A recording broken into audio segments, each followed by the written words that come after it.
bo'lib turibmiz. Bu bittasi. Unaqadan qancha.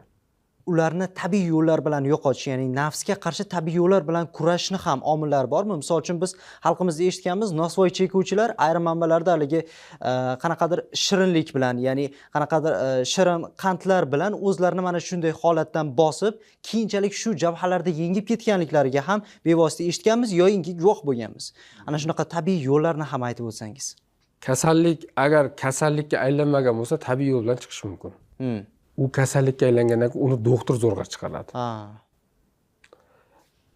3 ta kriteriya boyagidek. Tartib yo'q. Hamma insoniy ehtiyojlardan ustun. Bolacha uxlamaydi, kechasi bilan telefon ko'radi. Aka ishlamaydi, ishga bormasam shuni qabul qilsa bo'ldi. Va uchinchisi ishi, oilasi, misol uchun davlat unga jarima soldi, olib borib 15 sutkaga qamab qo'ydi ham to'xtatmayaptimi? Endi u juda qiyin. Siz aytayotgan narsalar birinchi o'rinda yaxshilab kuzating, kimda bo'ladi? Kimda bo'ladi? Birinchi o'rinda u odamning o'zida bo'ladi. Menga bir yo'l topib beringlar, men chiqib ketay. Menga bir yordam beringlar, men chiqib ketay. Eng katta yutuq shu. Agar unda shu qabul qilayotgan narsasi, u nos, sigaret, spirtli ichimlik yoki giyohvand modda, sintetik tabletka bilan, parashok bilan, sprey bilan shunga nisbatan tanqid bormi? Men bundan chiqib ketishim kerak, menga yo'l topib beringlar dedimi? 50% katta yutuq o'sha. Chunki shu narsa bo'lmaydi ko'pchilikda. U tilda bo'lishi mumkin. U miyani ichida shifokor shunday ko'zdan bilib turadi. Umuman tanqid bo'lmaydi. Tanqidi bor o'sha insonlarda yo'qotish uchun, bu narsadan qutulish uchun ana endi shunaqa tabiiy narsalar, shu biron bir narsa so'rash yoki misol uchun shimish yoki ba'zilar aytadi, xumorim kelib qolsa tinmay pista chaqaman deydi-da. Bu uni rahmat deyish kerak. Uni xohishi borligi, men misol uchun shunaqa haydovchini ko'rganman. Men chaqaman, to'g'ri tushunasiz degan viloyatga safarga chiqqanmizda tinmay chaqayapti. Endi to'xtab qoladi.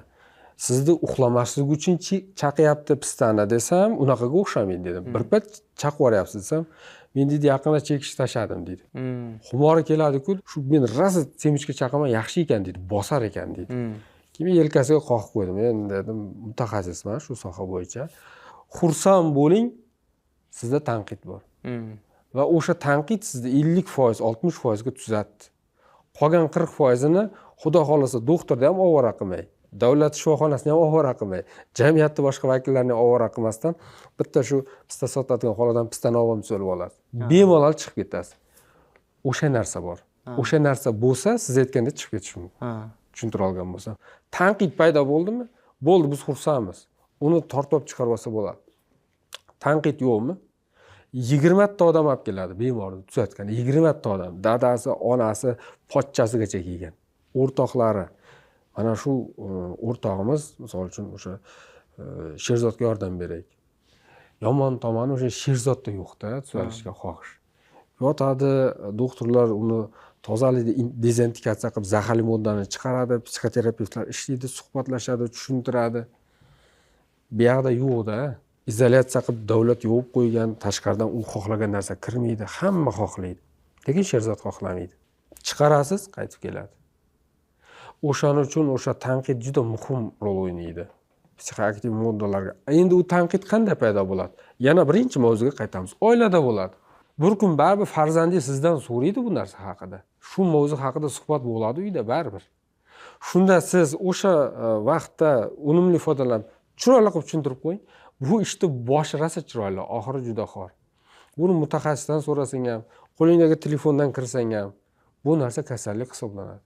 Va bu narsani sen domiga tushsang va senda bu narsaga nisbatan tanqid yo'qolsa, bolajonim, bil, hamma narsani qila oladigan dadang bo'lsa ham yordam bera olmayman. Bir kun holingga voy bo'ladi. Buni amaliy isbotini ko'rging kelsa, mana shifoxonalar ochiq, borib ko'rsin.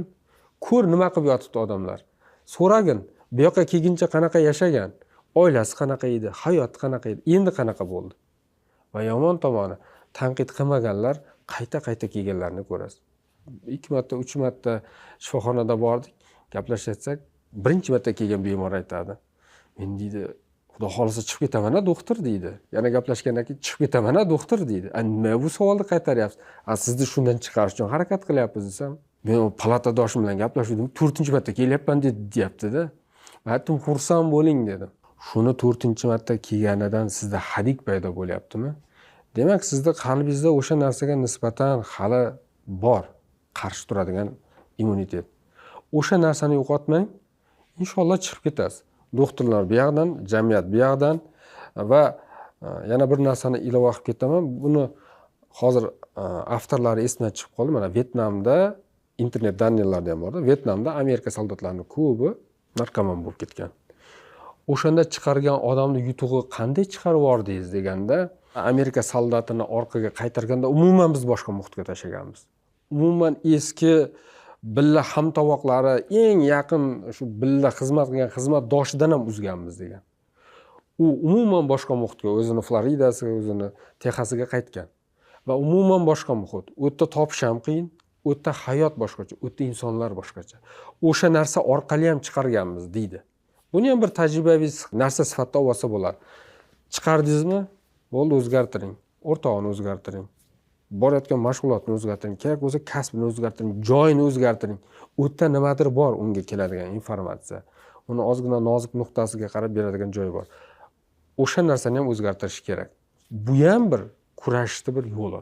Biz bilamiz, aynan giyohvandlik yoki bo'lmasam hushni o'chiruvchi barcha mahsulotlar bu insonni zalolatiga, qaysidir ma'noda organizmlarni shikast yetkazishiga sababchi bo'ladi. Alloh taolo Qur'oni Karimda ham o'zingizni o'zingiz zalolatga boshlamang deb marhamat qilgan. Azbek aka, shu joyda savol bermoqchimanki, inson organizmiga hushni o'chiruvchi mahsulotlar qay darajada zararli? O'limga qanchalik darajada tezlashtirishga sababchi bo'la oladi bu narsa? Masalaga misol oddiy yondashaylik-da.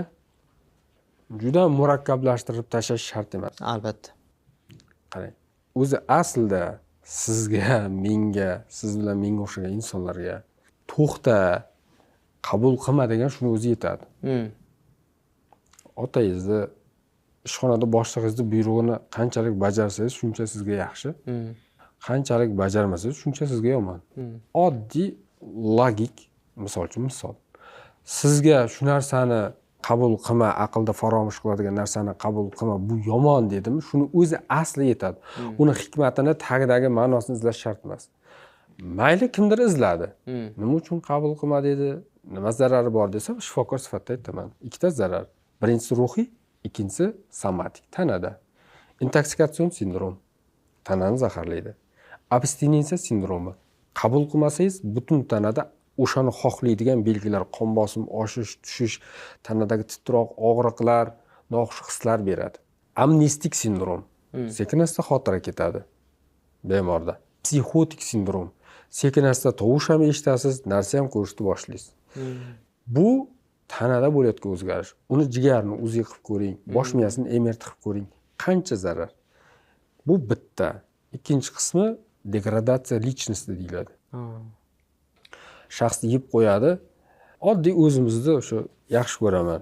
Zo'r ishlangan film. Ergash Karimov o'ynagan. Ikkita ichkichi o'rtog'i keladi va Husan Sharipov narsalar olib kelishni boshlaydi. Shunda ikkitasi bir-biriga nima deydi? Mana bu seni uyingga mana murabbo yoki qaymoqni yegani kelganimiz yo'q deydi. Konserva bankada bo'lsa ham, olib kelsa ham mayli deydi.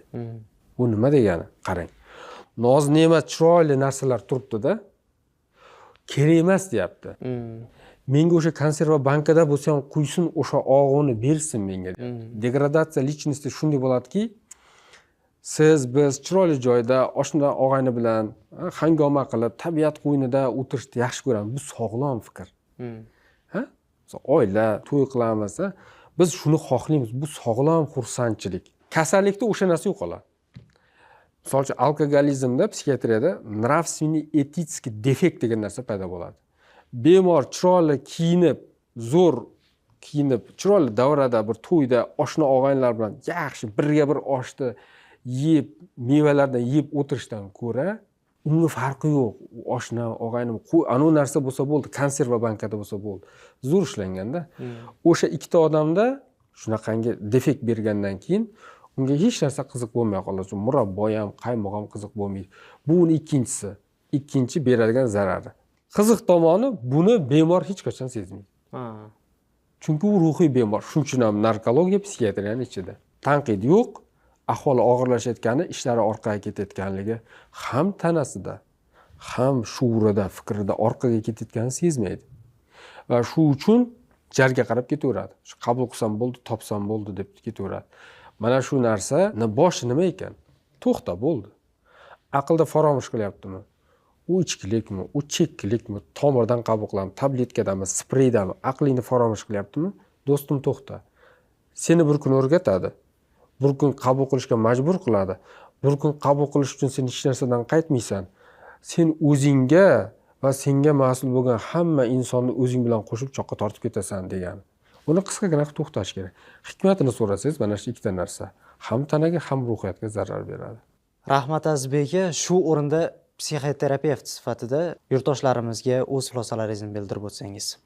Biz ko'targan mavzu shunday mavzuki, unga kirmagan ma'qul. Bu kasallikka kirmagan ma'qul. Kirganingizdan keyin uni muammosi ko'payib ketadi. Siz o'ylaysiz, oddiy narsa qabul qilyapman, qo'limda turgan, shishani ichida turgan, kukun bo'lib turgan narsa, bu nima, bunday surib yuborsam ketadigan narsa deb o'ylaysiz. Siz uni boshlamang. Siz uni yaqiniga ham yo'lamang.